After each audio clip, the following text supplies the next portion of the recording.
Salam alaikum, Zulf Laoun. Bonsoir. Il arrive des semaines où l'actualité cesse d'être une succession d'événements pour devenir un signal. Celle qui vient de s'écouler en Algérie en est une, non pas parce qu'elle inaugure une rupture brutale, mais parce qu'elle confirme une trajectoire, celle d'un resserrement méthodique du champ politique, juridique et médiatique. D'un côté, la loi sur la déchéance de la nationalité, présentée au nom des intérêts supérieurs de l'État. Elle consacre un glissement majeur. La citoyenneté n'apparaît plus comme un droit fondamental, mais comme un statut conditionnel, susceptible d'être retiré. Derrière la formule juridique, l'implicite est puissant. L'appartenance nationale devient révocable. Et lorsqu'un État s'octroie le pouvoir de rompre unilatéralement le lien civique, c'est la nature même de ce lien qui change. Dans le même temps, le projet de loi organique sur les partis politiques redessine les règles du jeu partisan. Sous couvert de moralisation et de rationalisation, le texte multiplie les conditions administratives et financières, conférant à l'exécutif un pouvoir d'appréciation étendu sur la création et la survie des formations politiques, régulées certes, mais jusqu'où? À vouloir encadrer chaque détail, le risque est d'assécher ce que l'on prétend revitaliser. À cela s'ajoute le discours sur la consolidation des espaces médiatiques nationaux. Face aux campagnes de désinformation, l'appel à faire bloc peut sembler légitime. Pourtant, dans un contexte marqué par des suspensions de médias, des poursuites contre des journalistes et une référence insistante aux constantes nationales, la frontière entre protection et contrôle devient poreuse. La crédibilité d'un paysage médiatique ne naît pas de l'alignement, mais de la pluralité. Pris isolément, chacun de ces textes pourrait être défendu au nom de la sécurité, de l'ordre public ou de la modernisation institutionnelle. Ensemble, ils dessinent une architecture cohérente, celle d'un système où l'espace politique se réduit, où la contestation s'expose à une judiciarisation croissante, où la loyauté tend à primer sur le droit. 7 ans après le soulèvement populaire de février 2019, la promesse d'un État civil et d'institutions légitimes semble s'éloigner.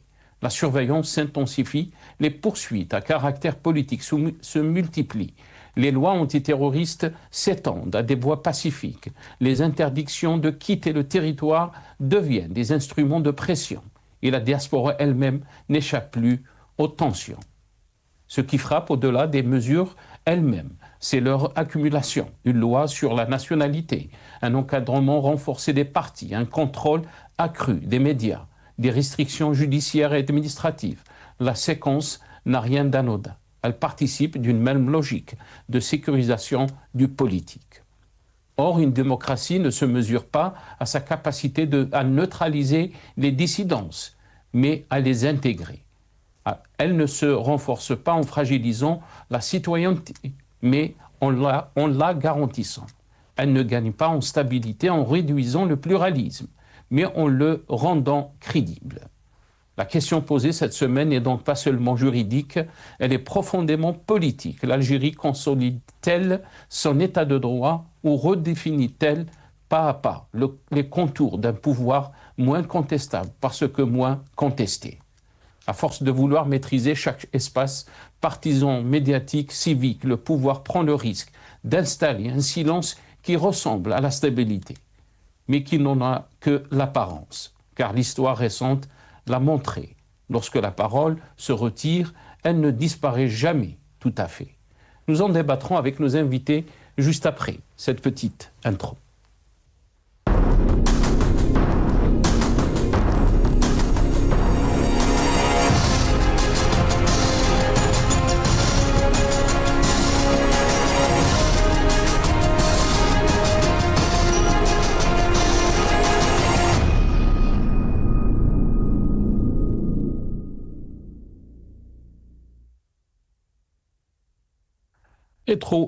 Rétro info de la semaine, donc chaque dimanche J'ai le plaisir d'avoir avec nous ce soir Maître Issa Rahmoun, avocat et vice-président de la FID, la Fédération internationale des droits humains. Il est avec nous depuis Paris via Skype. Maître Issa Rahmoun, bonsoir. Merci beaucoup d'avoir accepté l'invitation. Marhaba bik ou Sahar Mdanik. Merci, Sénat Sahar Mdankoum. Je vous remercie de l'invitation. Mes amitiés aux invités et aux téléspectateurs qui suivent actuellement notre émission. Merci beaucoup, Maître Issa Rahmoun. Merci d'avoir accepté l'invitation. On a aussi avec nous depuis Paris aussi Lies Jubaili, ingénieur, économiste et militant politique. Il est avec nous aussi via Skype. Lies Jubaili, bonsoir. Merci beaucoup d'avoir accepté l'invitation. Marhaba bik, c'est Lies. Bonsoir Nasser, merci pour l'invitation. Je salue votre invité, notre ami Maître Issa Rahmoun et puis toute l'équipe Al-Magharibiya qui assure la couverture. Et sans oublier, bien sûr, nos compatriotes. Merci pour l'invitation. Merci beaucoup, Lies Jubaili. On a aussi avec nous notre ami Jamal Gessoum, analyste politique. Il est avec nous depuis Paris, via Skype aussi. Jamal Gessoum, bonsoir. Merci beaucoup d'avoir accepté l'invitation. Marhaba bik. Bonsoir, c'est Nasser. Merci pour cette invitation. Sahar Ramadan comme jami'an. Le bonjour à Issa Rahmoun, à Lies Jubaili, à la régie, à Nasseroud et à tout le monde, sans exclusive. Et on va rentrer dans le vif du sujet, je pense. Merci beaucoup, Jamal Gessoum. Merci d'avoir accepté l'invitation. Et comme vous l'avez aussi entendu dans cette petite introduction, on va revenir sur ce qui a marqué l'actualité algérienne cette semaine, cette loi sur la déchéance de la nationalité qui a été donc publiée dans le journal officiel. Officiellement, donc, elle est en vigueur. Mais aussi le projet de loi organique sur les partis politiques. On va y revenir avec nos invités. 7 ans après le soulèvement populaire de février 2019, donc la promesse d'un État civil et d'institutions légitimes semble s'éloigner pour beaucoup d'Algériens. Mais est-ce que la situation est figée? C'est cette question qu'on va poser aussi à nos invités. On va revenir aussi sur le phénomène de la harga qui a pris donc l'ampleur cette semaine au début de Ramadan, le malaise social et la recrudescence alarmante donc de la harga. Tous ces sujets, on va essayer donc de les débattre avec nos invités respectifs, Maître Issa Rahmoun, Jamal Gessoum et Lies Jubaili. Avant de rentrer dans le vif du sujet, avec nos invités, on va vous montrer donc la loi sur les partis politiques. On va commencer donc avec, ou plutôt, pardon, la loi sur la déchéance de la nationalité, number 6, nos amis de la régie, Lotfi Boudjmaa, le cas de la nationalité. On écoute donc le ministre de la Justice, Lotfi Boudjmaa, et je reviens à mes invités juste après. يهدف نص هذا القانون إلى مراجعة الأحكام المتعلقة بالتجريد من الجنسية الجزائرية ليشمل أيضا الجنسية الجزائرية الأصلية من خلال تحديد حالات التجريد منها التي يعد إجراء استثنائيا لا يتم إلا للأسباب المحددة في القانون وعلى سبيل الحصر، والتي تشمل أولا التصرف على بينة ودون لبس على نحو من شأن أن يلحق ضررا جسيما بمصالح الجزائر أو بالوحدة الوطنية أو بأمن الدولة واستقرار مؤسساتها أو بوحدة الشعب أو برموز ثورة التحرير الوطني أو القيام علانية بنشاطات معادية للجزائر. ثانيا إبداء بقصد الإضرار بمصالح الجزائر، الولاء لدولة أخرى أو إعلان ذلك رسميا أو إظهار بدون لبس الإصرار على نبذ الولاء للجزائر. ثالثا أداء خدمات لدولة أخرى أو قبول أموال أو مزايا منها بهدف الإضرار بمصالح الجزائر. رابعا العمل لصالح قوات عسكرية أو أمنية أجنبية أو تقديم مساعدة لها إضرارا بمصالح الجزائر. خامسا التعاون مع دولة أو كيان معاد للجزائر. سادسا، تولي قيادة جماعية أو منظمة إرهابية أو تخريبية مهما كان شكلها أو تسميتها، أو نشط أو انخرط فيها أو قام بتمويلها أو بالدعاية لصالحها أو بأية وسيلة كانت إضرارا بمصالح الجزائر. Voilà, le ministre de la Justice, donc Lotfi Boudjem'a, dans cette déclaration. Maître Issa Rahmou, je vais commencer cette émission avec vous. La loi sur la déchéance de la nationalité a été publiée dans le journal officiel. Donc, elle rentre donc officiellement en vigueur. On a entendu les déclarations du ministre de la Justice, qui présentait un peu cette loi et qui touche qui. Comment vous avez trouvé cette loi de la déchéance de nationalité? Beaucoup de juristes, dont vous-même, Maître Issa Rahmoun, ont tiré la sonnette d'alarme et pointent aussi un basculement inquiétant concernant donc cette loi de la déchéance de nationalité. La citoyenneté ne serait plus un droit fondé sur l'appartenance juridique à la nation, mais une condition révocable dépendante d'une loyauté politique. Est-ce qu'on est dans une situation d'un outil qui est utilisé comme levier politique ou une nécessité pour défendre les intérêts supérieurs de l'État? Maître Issa Rahmou. Merci une fois encore, Sénassar. Effectivement, quand on faut partir d'un principe déjà que la nationalité est un droit naturel. Probablement, après le droit à la vie, c'est le deuxième droit naturel fondamental qui est inaliénable. Et quand on constate les amendements faits et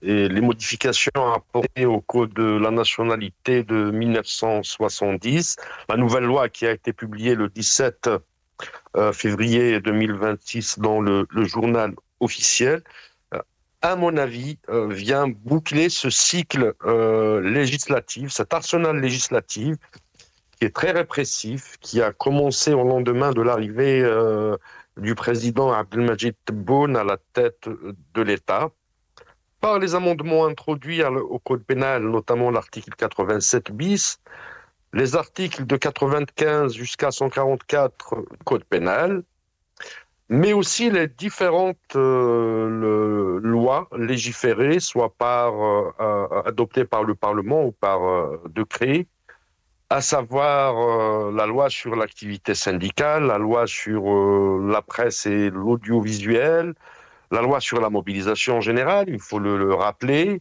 la loi sur la déchéance de la nationalité et la loi sur les partis politiques.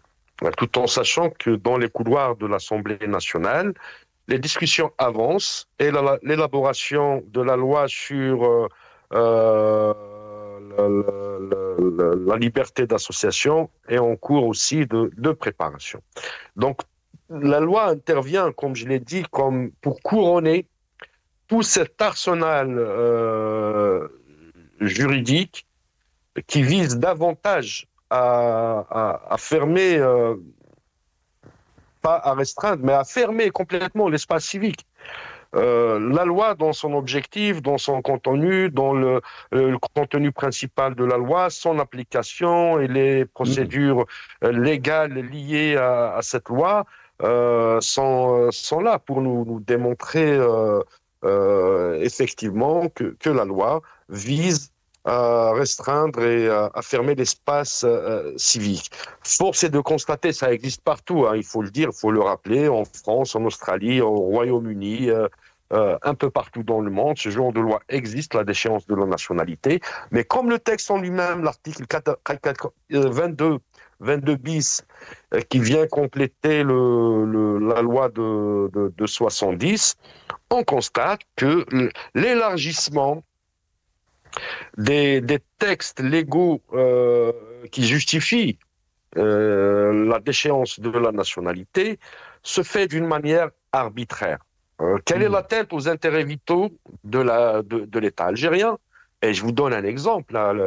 Si par exemple un expert qui est établi à l'étranger d'origine algérienne qui travaillent sur l'exploitation de Raraj Bilet, ou bien de Talah Hamza du côté de Béjaïa, contredit ces investissements, ces exploitations, en disant que ça porte atteinte à l'environnement, à la nappe phréatique, ça porte atteinte aux populations locales, à l'écosystème local, au déplacement des populations, à l'intérêt de ces populations.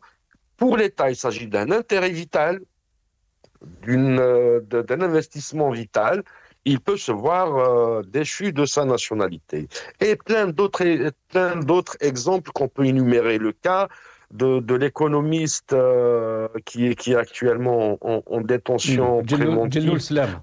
Jelloul Slama, pour le fait de contredire un discours officiel sur Alaj Bilet, est édifiant. Le cas de l'historien de Tahar de l'université de Blida, pareil, il est édifiant. Pour le fait de travailler avec des académiciens marocains, il est placé sous la houlette de l'article 87 bis. Donc imaginez s'il était établi à l'étranger, s'il travaillait en diaspora et qu'il entretient des travaux de recherche, soit avec des Israéliens sur un thème précis de l'histoire contemporaine ou un travail anthropologique ou autre, ou avec des Marocains ou même des Français, des Tunisiens, etc., il peut se voir déchu de sa nationalité. Très rapidement, Maître Aïssa Rahmoun, cette loi touche qui exactement? On en a parlé souvent, donc on en a fait des émissions donc, avant que cette loi soit publiée dans le journal officiel. Est-ce que vous pensez qu'elle touche ceux qui ont la double nationalité? Effectivement, cette loi touche avant tout les Algériens qui étaient naturalisés à l'occasion d'un décret de naturalisation, qui ne sont pas nés, qui ne sont pas natifs algériens, mais qui ont vu par voie réglementaire devenir algériens par voie réglementaire et légale. D'une part, les binationaux, ceux qui ont une nationalité française et américaine à la fois, ou canadienne, française, ou belge, ou autre, et même la des diaspora Algériens, en général. la diaspora en général, les binationaux, et Oui. même des Algériens qui sont établis à l'étranger et qui n'ont pas la double nationalité. Ça, c'est conditionné, c'est très strict comme procédure, comme le texte l'explique très bien, mais aussi le ministre de la Justice. C'est conditionné par le fait d'être un agent de service d'un pays ennemi à l'Algérie.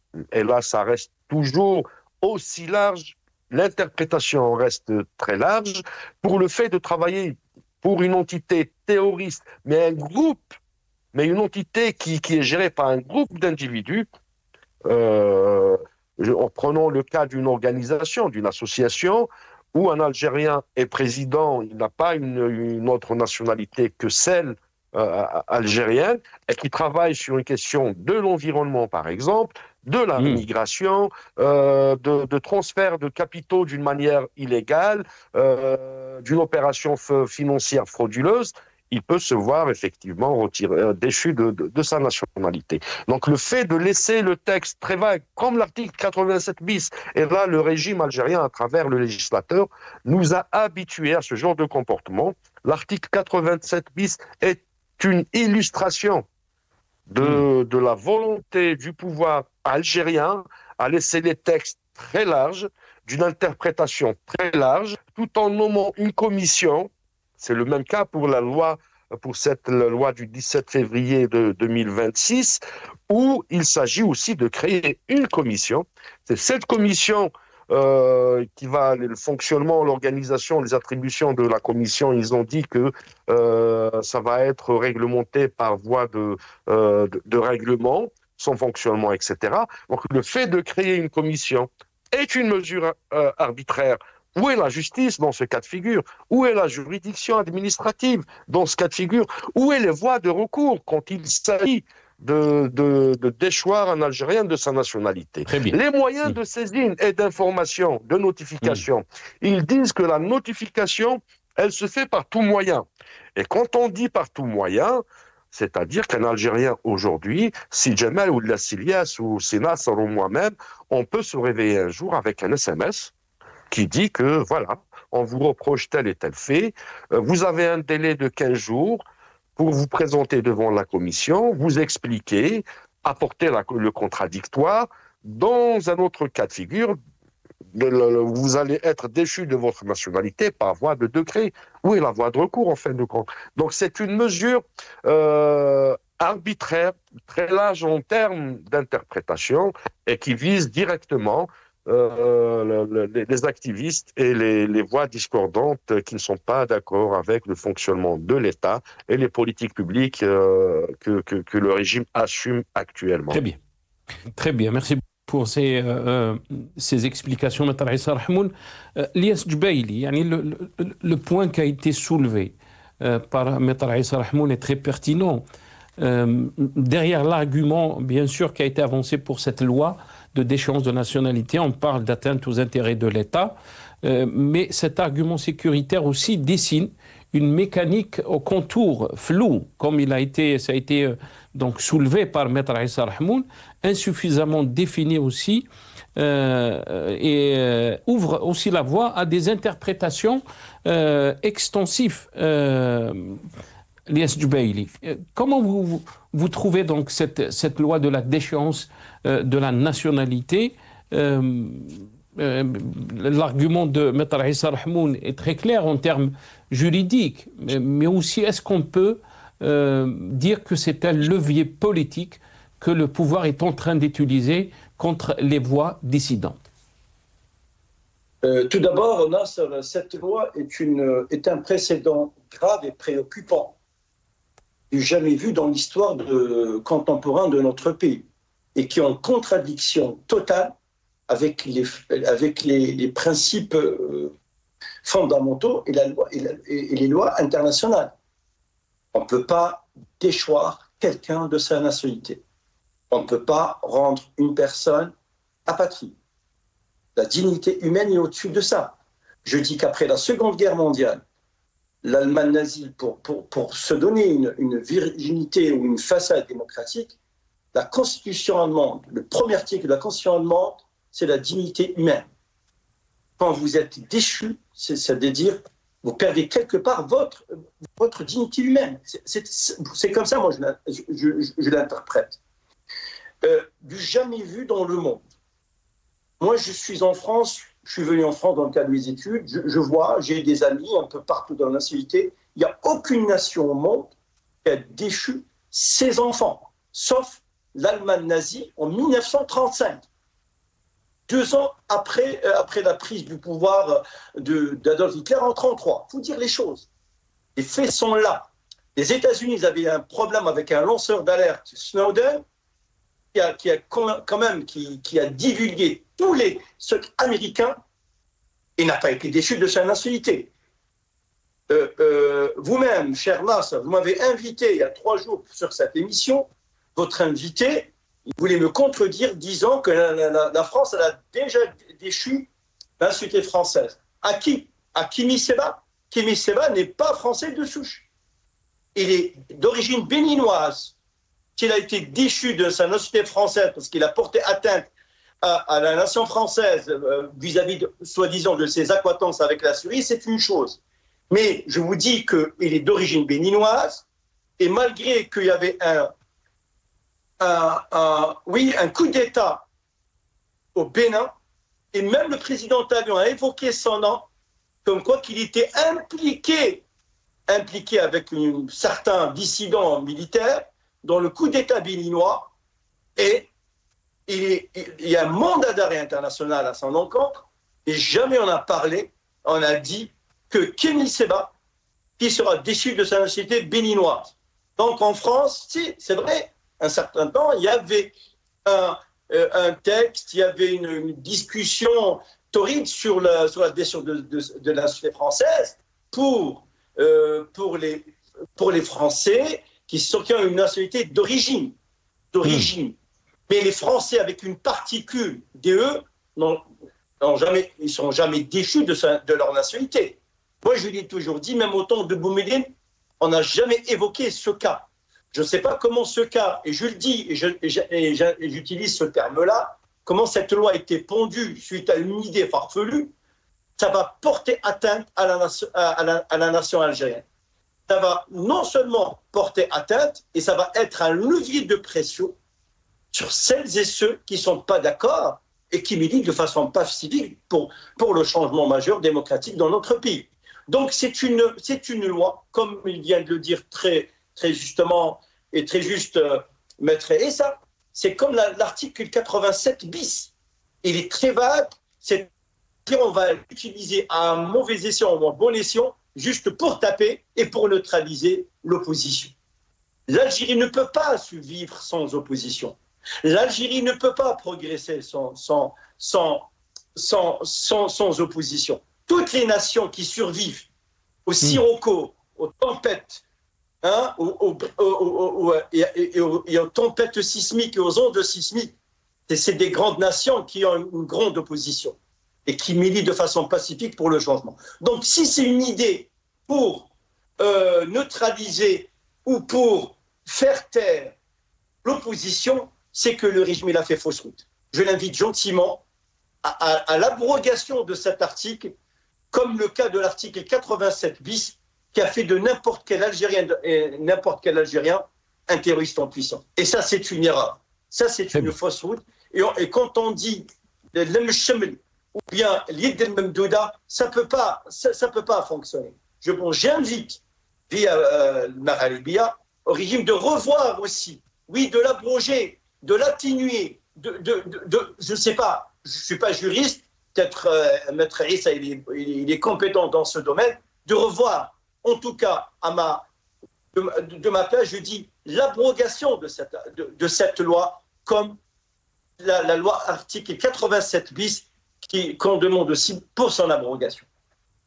Très bien, restez avec nous, Lias Djbaili. Je vous laisse donc la parole. On a entendu Maître Issa Rahmoun, mais aussi Lias Djbaili. Il y a eu beaucoup de titres de réaction dans la presse aussi concernant cette loi de la déchéance nationale. Par exemple, déchéance de nationalité, l'Algérie entre impératifs sécuritaires et respect de ses engagements internationaux avec la promulgation d'un décret présidentiel mettant en œuvre la réforme du Code de la nationalité. L'Algérie introduit un dispositif élargi de déchéance de nationalité présenté par les autorités comme une réponse aux menaces contemporaines. Cette mesure suscite néanmoins des interrogations quant à son interprétation, à sa conformité avec les engagements internationaux du pays.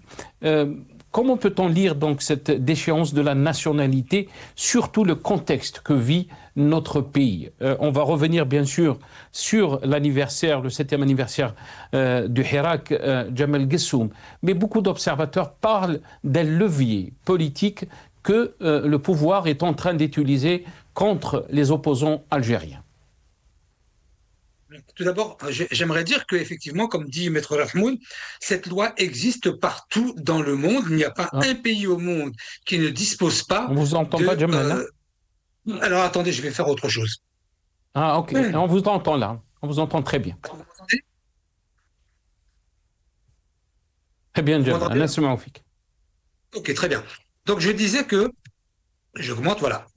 Je disais que, comme le disait M. Rahmoun, cette loi existe partout dans le monde. Elle n'est pas simplement qu'algérienne. Hein. Ça, c'est une chose.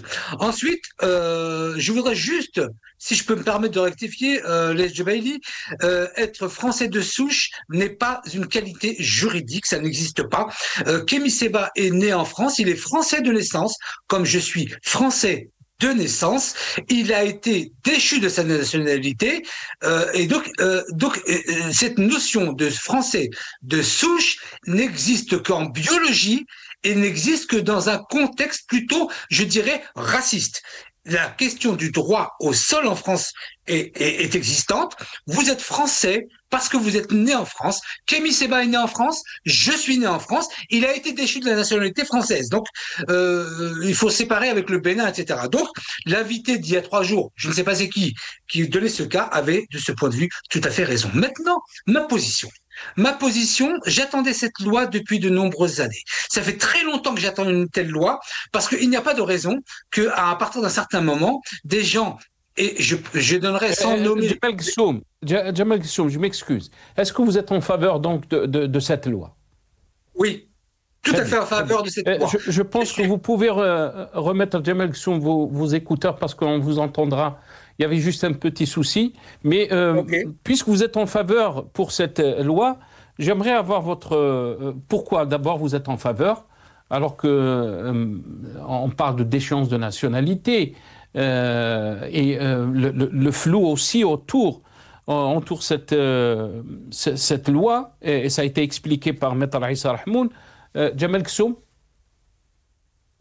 Pourquoi? D'abord, je suis en faveur totale de cette loi parce qu'il n'y a pas de raison. Il n'y a pas de raison que l'Algérie ne dispose pas d'un arsenal juridique qui lui permette à partir d'un certain moment, lorsque vous avez particulièrement, sans les nommer, tout le monde les connaisse, quand on a été capitaine de l'armée algérienne et que on part à l'étranger et qu'on est financé par des pays hostiles à l'Algérie, il n'y a pas de raison que ces personnes puissent rester de nationalité algérienne. C'est un exemple, et il y en a deux, vous les connaissez tous. Par exemple, ces personnes, il faut leur retirer la nationalité algérienne dès demain matin si c'est possible.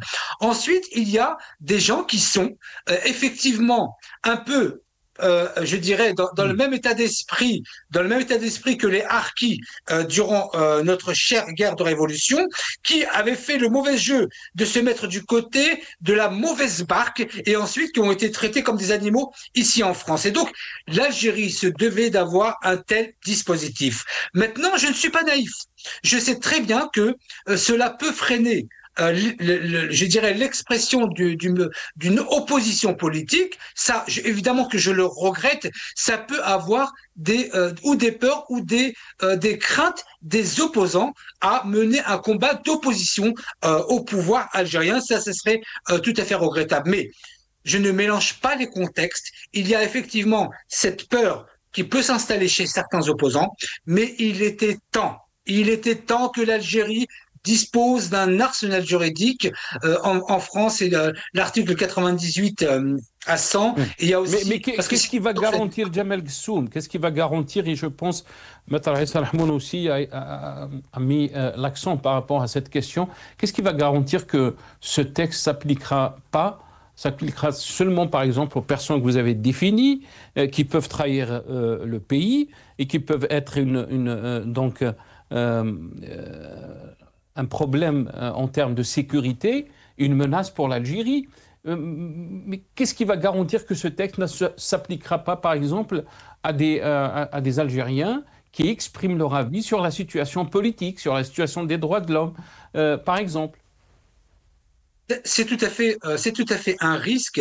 Et de ce point de vue-là, si évidemment cet arsenal juridique était dévoyé de son objectif, qui est de déchoir de la nationalité des gens qui portent atteinte à l'Algérie, surtout des gens qui ont fait partie des services algériens, de l'armée algérienne, des gens qui s'allient avec d'autres pays contre l'Algérie, cela mérite d'être déchu de la nationalité algérienne. Maintenant, si cet arsenal juridique est dévoyé à d'autres fins, ce serait malheureux. Et là, je serais contre. C'est-à-dire que un arsenal juridique doit garantir le droit au recours, le droit à défendre ses intérêts en tant que justiciable. Si l'État algérien n'est pas capable, je le dis au président de la République, si vous n'êtes pas capable de mener à bien cet arsenal juridique en garantissant le droit aux justiciables de faire valoir leurs droits, dans ces cas-là, il ne faut pas mettre en place une loi. J'ai dit au président de la République, cette loi, moi je l'attends, mais je n'attends pas à ce que ce soit un objet de menace contre des gens qui, somme toute, sont droits d'être en opposition avec vous. Donc, les deux sont indissociables. Je suis pour, mais si, et je le dis à toutes les institutions d'État, je serai d'ailleurs à Alger juste après l'Aïd, Inch'Allah. Donc, on aura aussi l'occasion d'en parler directement, comme je l'ai fait pour bien d'autres sujets. Donc, si vous faites cela pour protéger l'Algérie, je suis d'accord. Mais si vous faites cela pour menacer les gens, à la moindre publication, comme ça se passe encore aujourd'hui, je serai en totale opposition au président de la République sur ce sujet. Très bien, restez avec nous, Jamal Gssoum.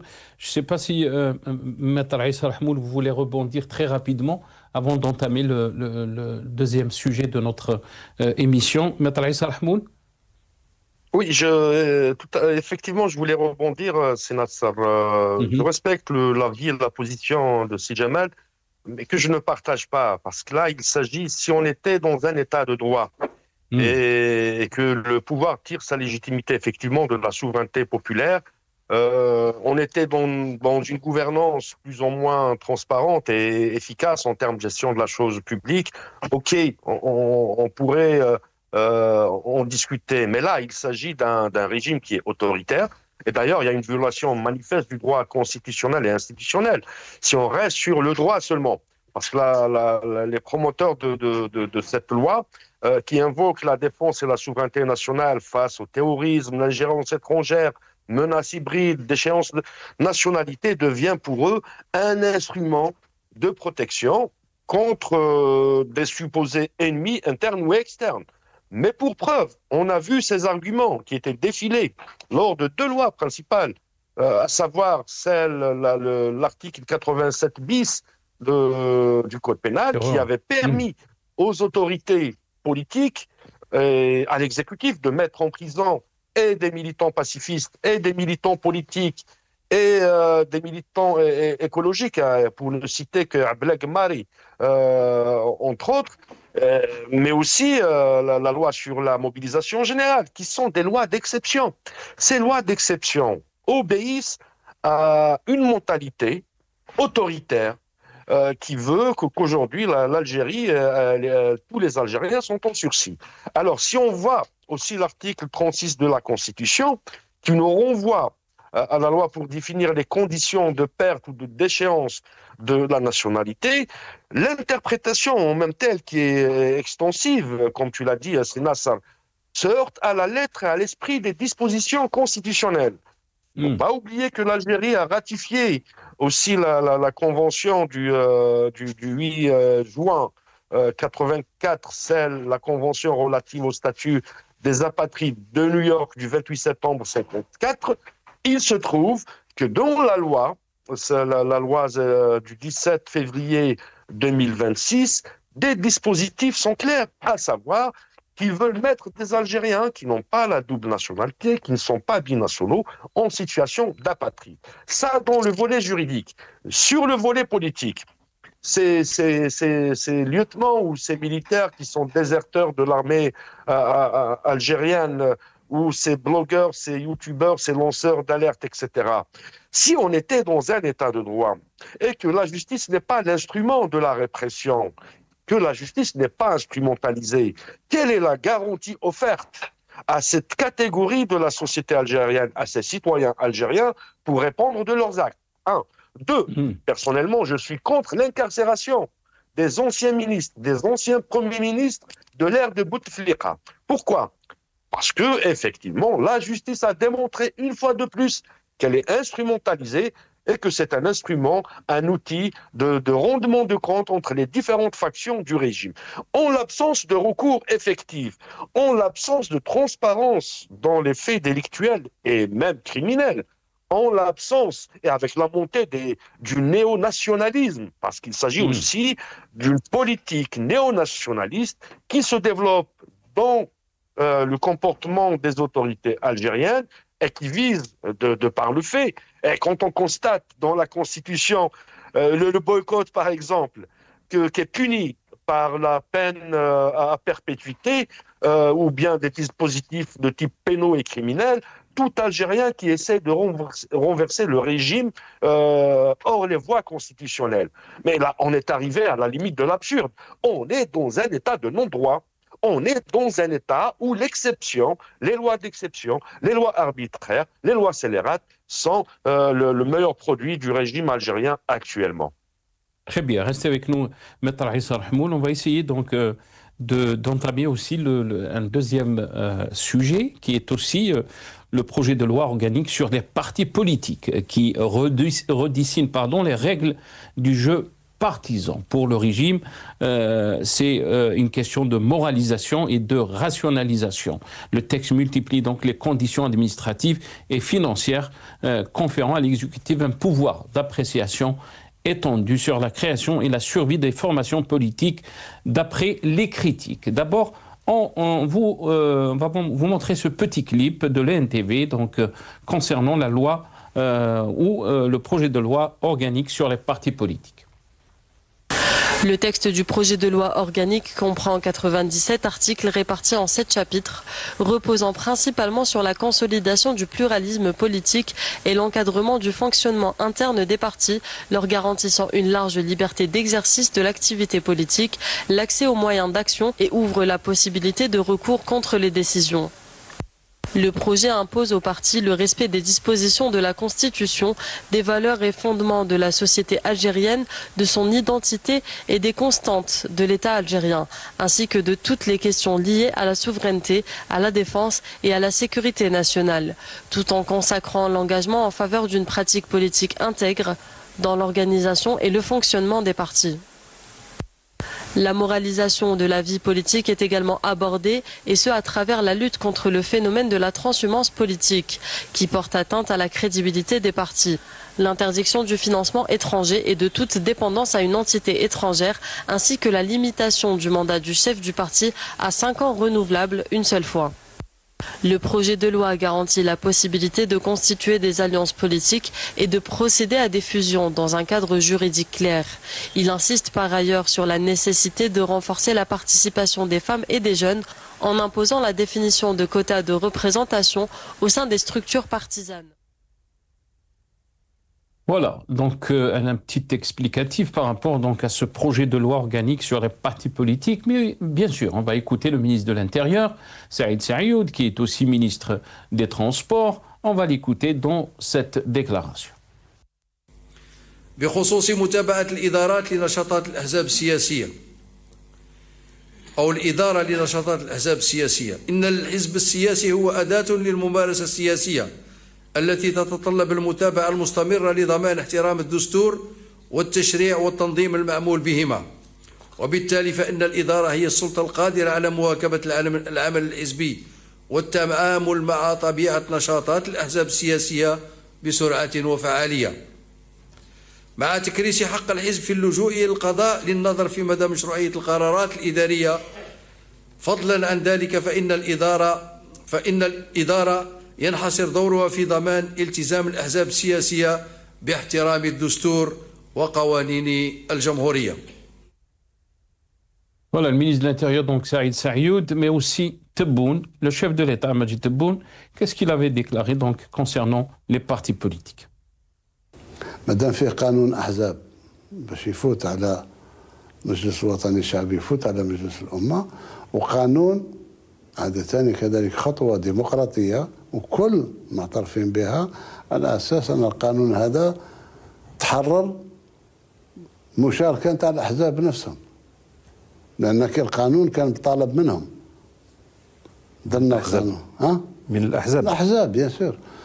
نهار اللي القانون يفوت وهما يعاودوا المؤتمرات نتاعهم، يعاودوا يعني الوجه الجديد نتاع احزابهم على حساب القانون، مرحبا بك في الحوار، تحاوروا نقول واش كاين، واش تحب التغيير، واش هو اللي التغيير الفوري، واش هو التغيير اللي نبرمجوه مع بعض في الانتخابات الرئاسيه الجايه ولا في الانتخابات هذه ولا في هذه، واش راك حاب لهذه البلاد. لما نتلاقى مع الاحزاب ان شاء الله النقاش مفتوح على مصراعيه.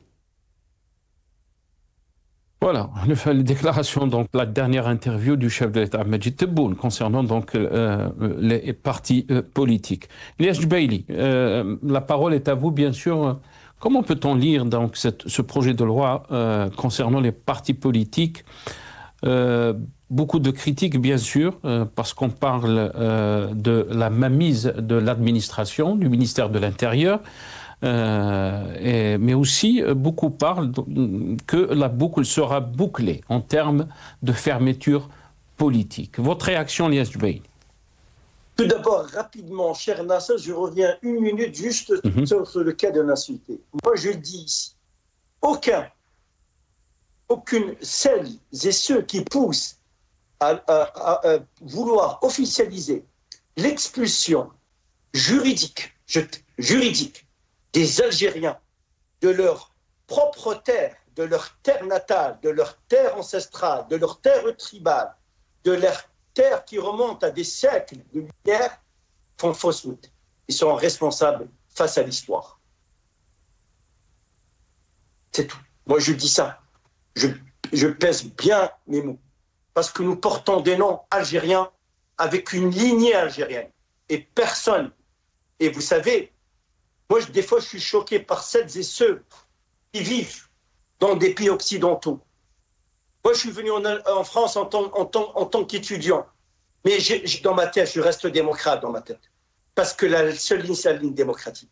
Vous vous rendez compte, quand vous donnez ces instruments de mesure, de juridique, entre les mains d'un pays autoritaire, comment il va les utiliser? C'est ça. La démocratie, elle n'est pas encore née chez nous en Algérie. Il faut dire les choses. Officialiser l'expulsion juridique des Algériens de leur propre terre, même s'ils ont deux ou trois nationalités. Ils resteront algériens. Donc c'est une fausse route. Je dis bien c'est une fausse route et une faute lourde de conséquences. Que ceux qui l'ont concocté, ceux qui l'ont conçu, ceux qui l'ont réfléchi, ceux qui le poussent à lui donner une légitimité sont responsables. Parce que c'est l'histoire qui compte. C'est l'histoire qui va comptabiliser. Parce que là, ça devient très inquiétant et ultra préoccupant. Anyway, par rapport à la deuxième question, absolument, cher Nasser, vous savez, moi ce que je dis aussi, il faut une rupture radicale de la tutelle de l'administration pour les partis politiques. Comment une administration, un État puisse interférer dans les affaires internes d'un parti, se donne les moyens, se donne les outils pour organiser comment fonctionne un parti. Jamais vu. Quand on nous dit attention les financements étrangers, ceci, cela, moi par exemple, vous, nous les quatre, nous avons voulu, nous souhaiterions financer un parti algérien parce qu'il répond à nos attentes et aux attentes du peuple. Nous n'avons pas le droit de financer. Il peut être, c'est-à-dire poursuivi parce que on peut nous dire vous êtes des pseudo-terroristes ou des terroristes. C'est faux encore. Encore, on est dans la surenchère. Le pouvoir algérien, il excelle dans le retournement accusatoire. Et ça encore est une fausse route. Ce n'est pas comme ça qu'on puisse résoudre le problème multidimensionnel algérien. Ce n'est pas de cette manière. Je suis pour les financements publics transparents pour les partis. Et je suis pour aussi les financements privés transparents dans le cadre d'une loi bien distincte, transparente, pour faire vivre un parti politique. Et si vous dites que si un parti politique a décidé de ne pas aller aux élections, vous allez le sanctionner jusqu'à la dissolution, c'est une atteinte tout simplement à une forme qu'on appelle la liberté. Je décide de ne pas voter, c'est mon droit le plus absolu. J'ai le droit de boycotter, c'est mon droit le plus absolu. Donc, toute cette loi, les lois sur les partis, d'ailleurs, on a dans une émission, le média que je gère avec un ami, nous avons invité trois représentants de partis politiques. Le parti de Louisa Hannoun, le Jil el-Jadid et le RCD. Ils ne sont pas d'accord, absolument. Sauf exception du parti de Louisa Hannoun. Mais les deux autres partis, ils ne sont pas favorables à cette loi. Très bien. Restez avec nous, Ilyas Djebaili. Djemal Ghessoum, beaucoup de critiques concernant donc ce projet de loi des partis politiques. Les partis d'opposition disposent-ils d'un accès équitable, par exemple, aux médias publics? Existe-t-il un risque d'instrumentalisation juridique contre certains partis politiques? Et on l'a vu par exemple avec le parti du RCD et d'autres partis aussi. Mais on a parlé des critères de financement. Les mécanismes de contrôle financier sont-ils appliqués de manière égale à tous? C'est toutes ces questions qui sont posées par ceux qui critiquent ce projet de loi organique sur les partis politiques. Djemal Guessoum, est-ce que vous pensez que c'est une ouverture, ouverture politique, ou bien au contraire, c'est plus de fermeture concernant donc le champ politique? Oui, très bien. Alors très rapidement, je voudrais juste dire au frère Elias Jebaili que c'est bien beau de parler de terre natale, d'amour de son pays, mais quand on a pris un couteau et qu'on l'a planté dans le dos de sa mère, c'est-à-dire la mère patrie, et les exemples sont légion, il n'y a pas de terre natale qui tienne, il doit être déchu de sa nationalité. Ça, c'est de là ce que vous dites, cher Elias, c'est beau, mais c'est faux. Donc, quand vous avez des gens concrets, et tout le monde les connaît, vendent leur pays, ont vendu leur pays au Maroc et à d'autres, et on va leur parler à eux de terre natale, d'amour du pays. Ça n'existe pas. Au frère Rahmoun aussi, je dirais qu'il a raison sur la question légale de la question de l'apatride, c'est-à-dire qu'on n'a pas le droit d'être apatride. Eh bien, dans le cadre de cette loi que j'attendais depuis très longtemps, j'espère qu'on se foutra et on va se ficher complètement de la question de l'apatride déchue pour des gens qui ont planté l'Algérie dans le dos. Point barre. Sur la question des partis politiques, là, je rejoins par contre Elias Jebaili. C'est-à-dire que ce n'est pas à l'État de régenter la manière dont les partis politiques, dans leur organisation, doivent faire. Ça n'est pas à l'État, et je dis encore au président de la République, ça n'est pas à vous de dire comment est-ce qu'un parti politique doit fonctionner.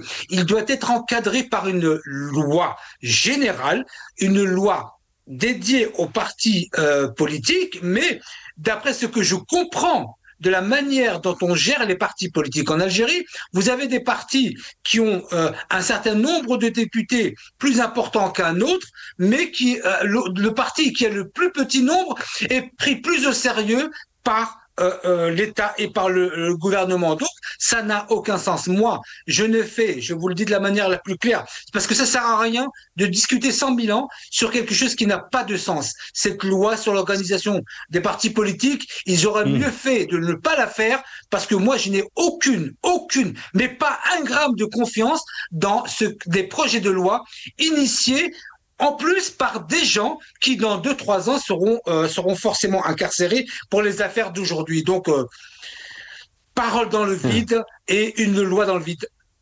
Très bien, restez avec nous, Djemal Guessoum. On est arrivé à la première partie de notre émission.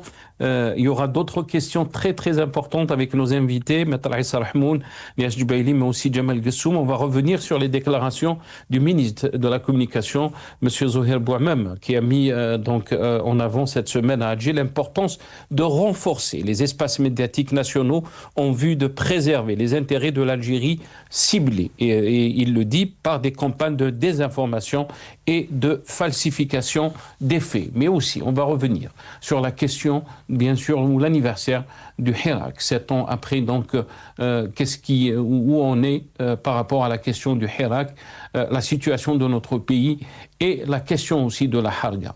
Juste une petite pause, restez avec nous, on va revenir dans un petit moment.